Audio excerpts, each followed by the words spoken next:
अस्सलाम वालेकुम। क्या पेंशनर्स की पेंशन और मुलाजमीन की तनख्वाहों के अंदर 15% इजाफा होने वाला है। आजकल बहुत सी ऐसी खबरें गर्दिश कर रही है, इसके पीछे क्या हकीकत है, इंशाल्लाह आज की वीडियो के अंदर मुकम्मल बात करेंगे। लेकिन उससे पहले अगर आप हमारे चैनल पर नहीं हो तो जल्दी से हमारा चैनल सब्सक्राइब करके बेल आइकन को दबा दें और वीडियो को भी लाइक कर दें। आपने पिछले काफी दिनों के अंदर ये बात सुन रखी होगी मुख्तलिफ वीडियोज में, मुख्तलिफ सोशल प्लेटफॉर्म में, कि जितने भी हमारे सरकारी मुलाजमीन है और जितने भी हमारे पेंशन हैं उनकी पेंशन और तनख्वाहों के अंदर आपको 15% इजाफा देखने को मिल रहा है। आपको मुख्तलिफ नोटिफिकेशन भी दिखाए जा रहे हैं और साथ साथ हमारे ज्यादातर यूट्यूबर्स यही वीडियोस पोस्ट कर रहे हैं कि क्या 15% तनख्वाहें आपको मिल रही हैं और पेंशन आपको मिल रही कि नहीं मिल रही। तो उसके पीछे हकीकत यह है कि मैंने आपको पिछली वीडियो के अंदर एक बात बताई थी, आइंदा आने वाले हर बजट के अंदर हुकूमत ने एक ऑफिशियली एक तरीकेकार अपनाया था। वो तरीकेकार ये था कि जितनी महंगाई होगी उसी महंगाई के तहत आपकी पेंशन और आपकी तनख्वाहें बढ़ाई जाएंगी। जैसे ही बजट करीब आता है तो हुकूमत एक बात बोलने लग जाती है, पूरे मुल्क के अंदर नोटिफिकेशन आपको दिखाने लग जाती है, ऑफिशियली पोस्ट दिखाने लग जाती है। वो ये कि भाई महंगाई तो है नहीं, महंगाई तो खत्म हो चुकी है, महंगाई तो बहुत कम हो चुकी है। वो इसलिए करती है क्योंकि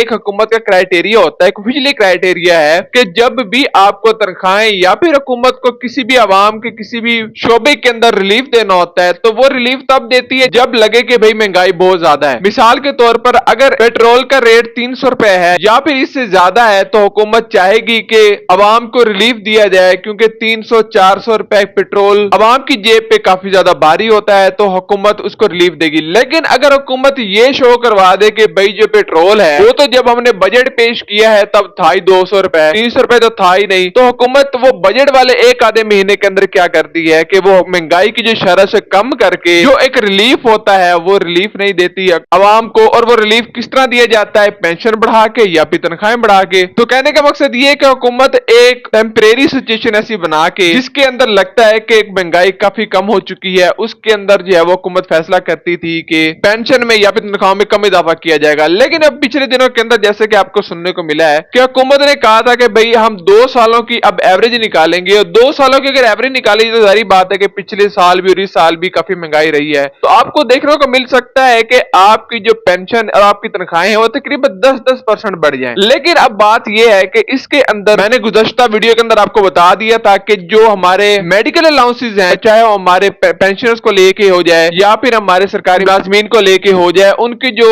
मेडिकल अलाउंसेस उसके अंदर आपको बहुत सालों बाद एक बड़ा इजाफा देखने को मिल सकता है। और वो जो आपको इजाफा देखने को मिलेगा वो ये नहीं होगा कि आपको अलग से मेडिकल अलाउंस दिया जाएगा, बल्कि उसको एड हॉक के अंदर जो आपको हर साल बजट के अंदर बढ़ता है, आपको जो परसेंटेज बढ़ाई जाती है उसी के अंदर जम हो के आपको मिलेगा। मिसाल के तौर पर अगर वैसे नॉर्मली आपका एड हॉक या जो आपको तनख्वाहें या फिर पेंशन बढ़ाई जाती हैं वो अगर आपकी बढ़ती हैं 10% तो उसके अंदर अगर आपका मेडिकल अलाउंस भी डाला जाए तो हो सकता है कि मेडिकल अलाउंस आपका 3 से 4% आपको बढ़ाया जाए, जो कि आपको मिले तो आपकी जो एवरेज जो आपको फिर बजट में टोटल इजाफा देखने को मिले परसेंटेज में वो 12 से 13% या फिर 14% हो सकता है। लेकिन फिलहाल जो ये आपको तमाम तरह वीडियो देखने को मिल रही है या फिर नोटिफिकेशन देखने को मिल रहे हैं कि भाई 15% आपकी पेंशन या फिर तनख्वाहें बढ़ चुकी हैं, ये ऐसा कुछ भी नहीं है, क्योंकि जो हतमी फैसला होता है वो उस काबीना के अंदर ही होता है। उस गोल मेज कॉन्फ्रेंस आप ले सकते हैं जो उस कॉन्फ्रेंस के अंदर जिसके अंदर बजट पेश किया जाता है, बजट को फिर मंजूर करने के लिए पार्लियामेंट के अंदर भेजा जाता है, तो वो तमाम तरह फैसले वहीं पे होने हैं। फिलहाल ऐसी कोई बात नहीं है। फिलहाल आप एक अंदाजा लगा सकते हैं और जहां तक हमारा अंदाजा है, जहां तक हमें लग रहा है कि आपकी पेंशन और तनख्वाहें जो है तनख्वाहों के अंदर तकरीबन आपको इजाफा देखने को मिलेगा 12 से 13%, जबकि पेंशन के अंदर आपको फिलहाल इजाफा देखने को मिलेगा 10% तक। हमारी भी उन यूट्यूबर से गुजारिश है कि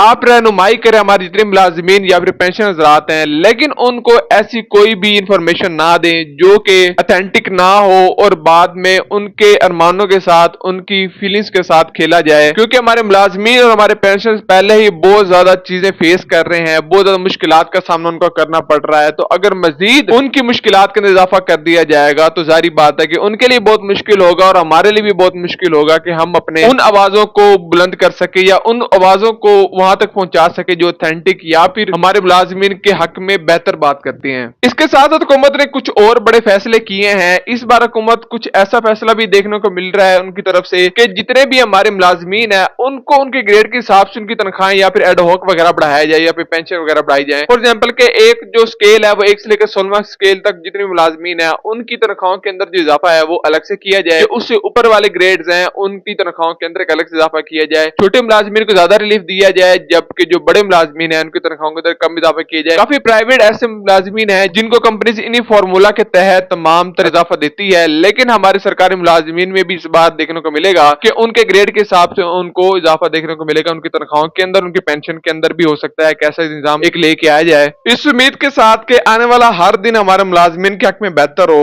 आज की वीडियो के लिए इतना ही, मिलता है अगली वीडियो के अंदर, तब तक हमें दीजिए इजाजत। अल्लाह हाफिज।